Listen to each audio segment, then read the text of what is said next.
Décembre arrive à grands pas et on sait tout ce que ça veut dire. Raclette, chocolat, vin, champagne, charcuterie. Bref, c'est la période de l'année où on mange le plus. Et même s'il n'y a aucun mal à beaucoup manger et à se faire plaisir, il faut garder en tête ses objectifs et son progrès parce que c'est une période qui dure assez longtemps, entre 3 et 4 semaines, et qui donc, si elle est mal gérée, peut vraiment ruiner ton progrès ou en tout cas te faire perdre du temps pour atteindre tes objectifs. Donc ce matin, on va vite fait voir ensemble et je vais te donner 4 tips qui sont importants à garder en tête pendant cette période. Mon conseil numéro 1, ce serait de limiter les excès. Comme je l'ai dit en introduction, c'est pas un cheat meal qui va te niquer ton progrès, mais c'est plutôt le fait d'en faire tout le temps pendant 3 à 4 semaines, ce qui est souvent le cas dans cette période. Essaye donc de limiter au moins un peu les excès que tu vas faire pendant la période. Et pour ce faire, je te conseillerais 2 choses. La première chose que tu peux faire, c'est réduire ton apport en calories les jours avant où tu sais que tu vas beaucoup manger. Par exemple, si tu as une grosse raclette avec tes potes le mercredi, le lundi et le mardi, réduis ton apport calorique. Comme ça, tu vas pas avoir un gros excès calorique le mercredi quand tu vas faire ta raclette. Et la deuxième chose que tu peux faire, ce serait d'incorporer 2 à 3 séances de cardio. Comme ça, tu vas brûler plus de calories au cours de la semaine, ce qui va rétablir ta balance calorique que tu as habituellement, ou en tout cas limiter les excès que tu vas faire sur la période.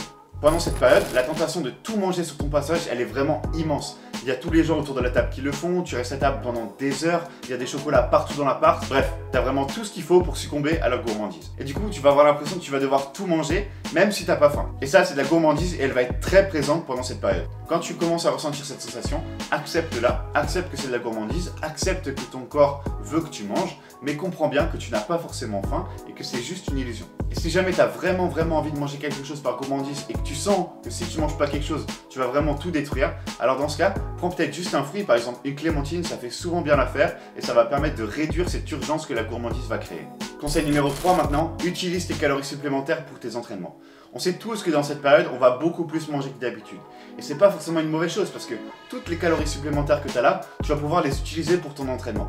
Tu vas sûrement manger beaucoup plus de glucides à cette période-là et donc tu auras beaucoup plus d'énergie pour te pousser à la salle. Et donc pendant tes entraînements à cette période-là, démonte-toi, va jusqu'au bout, vraiment, utilise un maximum tes calories supplémentaires pour construire du muscle, histoire que toute la bonne bouffe que tu vas prendre pendant cette période, elle te serve au moins à créer du muscle. Et enfin, pour finir, comme d'habitude, te prends pas la tête, va manger une raclette avec tes potes, resserre-toi du foie gras si t'aimes ça, reprends de la bûche, reprends des chocolats, fais-toi plaisir pendant cette période.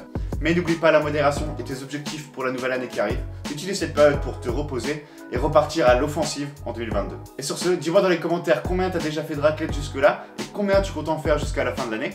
Si c'est pas déjà fait, je t'invite à lâcher un like sur la vidéo et si tu es nouveau sur la chaîne, bienvenue, je m'appelle Irvine. Toutes les semaines, je sors des vidéos sur la motivation, le lifestyle, la musculation et la nutrition et plein d'autres sujets encore. Donc si c'est des choses qui te plaisent, je t'invite à t'abonner pour ne pas louper les prochaines vidéos. En attendant, je vous dis à la semaine prochaine et surtout n'oubliez pas, exploitez votre potentiel. Peace.